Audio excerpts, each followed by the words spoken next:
Hi, I'm Andrew Stevenson, and in this video I want to do a little follow-up to the craft paper pads that I demonstrated last time out, and I thought it would be nice to show you them in the flesh to see what the finished book looks like.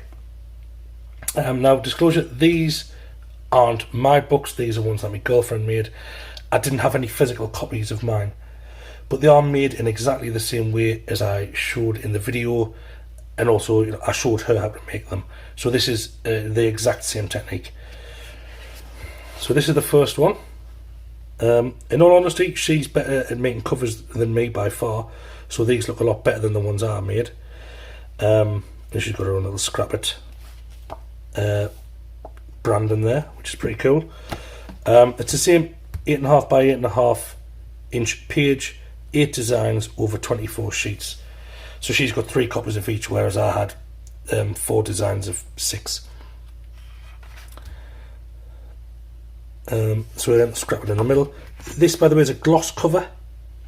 I like the way it looks and shines and feels. Just looks a bit more professional. But this is it's basically the same. As I showed you, it is just seamless patterns repeated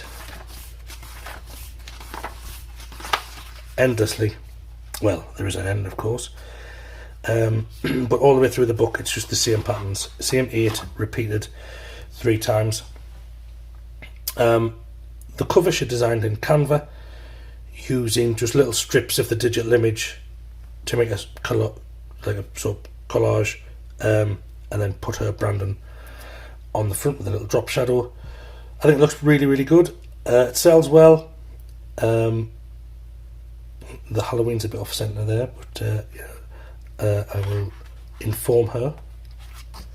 And these sort of books, people buy them and they use them for any sort of scrapbook work, backing paper, decoupage, general paper craft stuff. You just cut into strips and use it as frames for things. They're really popular for that.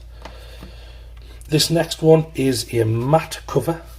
It's the same sort of design, unicorns, again scrapped logo, scrapped on the back, but this is matte.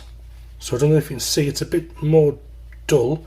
It feels nice and smooth, but yeah, it just doesn't feel as professional as the gloss. Inside it's the same scrapped logo, and then the same setup. 8 designs over 24 pages. You can see back pages are blank. The other side has the image, which again, people use for whatever reason. The beauty of these things is that you can niche them down for anything. This one's unicorns, that one's Halloween. She's got some Christmas ones. Cinco de Mayo, out of the 80s, anything you can think of you can put in a craft pad. So this one's a little bit different. It is still matte, it's still the same design, still the same signs, same branding all the way through it. The difference is there's a printing error. Open the front page, where's the scrapped logo? There it is. And then the images are on the wrong side of the page. Basically, the book's been printed backwards, which is a bit weird. But the file was fine. It just printed, and this was an author copy, not a test copy, not a proof. So there's a chance that something like this with this big mistake in could go to a customer.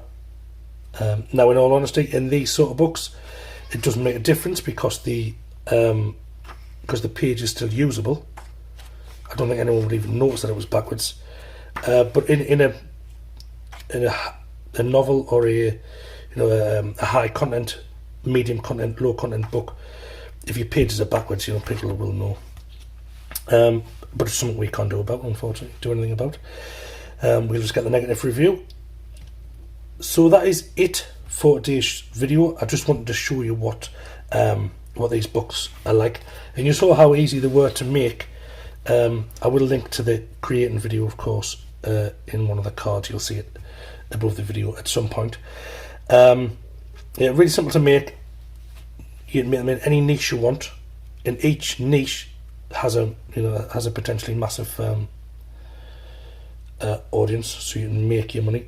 Now, I was selling mine for $6.99 and they sell well. She sells hers for $8.99 and they still sell well. So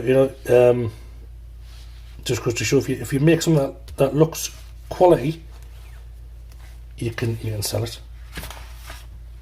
Printed paper, printed colour, of course, costs more to do the black and white, but you can't really have a black and white craft paper pad. Although I did do that, actually I did make a black and white doodle one. It hasn't sold particularly well, but it's there. If someone fancies a black and white doodle scrapbook paper, I've made one for you. So that is it for today. Hopefully you found it useful, just to see things in the flesh. I know it's hard to know what things look like when you're just seeing them on a computer screen. So with this, it gives you an idea of what the book looks like, what it feels like through the power of my description, and what the end product is. And if that lands through your letterbox on Amazon, you wouldn't be disappointed. You wouldn't expect that someone sitting in an office room knocked it up in 2 minutes. So please do subscribe to the channel, like and comment on the videos if you so wish. It really does help me out, and it shows me what sort of things you're interested in, and I will gear the content more towards you. So that's it for today. Thanks for watching, and I'll see you next time.